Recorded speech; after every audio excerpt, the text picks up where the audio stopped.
Dhubri? Monkey ಸತ್ತಕ್ಕಿಟ್ಟೆ ಅವಕ್ಕೆ ನಾವು ನೋಡ್ಬಾರ್ದು. ಯಾರು ಹೇಳಿದ್ದು? ಅಪ್ಪು ಹೇಳ್ದ, ಅದನ್ನ ನೀನ್ ರಿಪೀಟ್ ಮಾಡ್ತಾ ಇದ್ದಿ ಇವಾಗ. ಏನಾಗುತ್ತೆ? ಆಮೇಲೆ ಅವ್ರ ಮಂಕಿ ಫ್ಯಾಮಿಲಿ ನಮ್ ಕಾರಿಗೆ ತಾಯ ಪರಿಚಯ ಮಾಡ್ಬಿಡ್ತದೆ. ಮಂಕಿ ಸಾಯಿದ್ ನೋಡಿದ್ರೆ ಅವ್ರ ಫ್ಯಾಮಿಲಿ ಬಂದು ನಮ್ ಕಾರ್ ಟೈರ್ ಪಂಚರ್ ಮಾಡ್ಬಿಡುತ್ತಂತೆ. ಎಲ್ಲಿಂದ ಕಲ್ತ್ಕೊಂಡಿದೀವಿ ಇದೆಲ್ಲ? ಅಪ್ಪು ಹೇಳ್ದ ಮಂಕಿ ಸಾಯದ್ ನೋಡ್ಬಾರ್ದು, ಅದು ಶಾಪ ಅಂತ ಅಂದ. ಅವನೇನಾದ್ರು ಮಂಕಿ ಬಗ್ಗೆ ಹೇಳಿದ್ರೆ ಇವ್ರು ಅದೇನೋ ಒಂದ್ ಕತೆ ಕಟ್ಟಿ ಹೇಳ್ತಾರೆ. ಕಾರ ಇಲ್ಲ ಅಂದ್ರೆ ಕಾರ ಇಲ್ಲ ಅಂದ್ರೆ ಏನ್ ಮಾಡುತ್ತೆ ಮತ್ತೆ? ಏನ್ ಪಂಚರ್ ಮಾಡುತ್ತೆ ಅವಾಗ? ದುವಿಕ್ನ ಪಂಚರ್ ಮಾಡ್ಬಿಡುತ್ತೆ ಅಲ್ಲ ದುವಿ?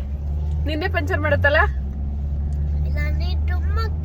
ಪಪ್ಪನ್ ಪಂಚರ್ ಮಾಡ್ಬಿಡುತ್ತೆ. ಪಪ್ಪ ಹೊಟ್ಟೆ ಯಾರಿಗೂ ಪಂಚರ್ ಮಾಡ್ಬಿಡುತ್ತೆ. ಯಾರಿಗಾದ್ರೂ ಪಂಚರ್ ಮಾಡ್ಬಿಡುತ್ತೆ. ಪಪ್ಪ ಹೊಟ್ಟೆ ಪಂಚರ್ ಮಾಡುತ್ತೆ.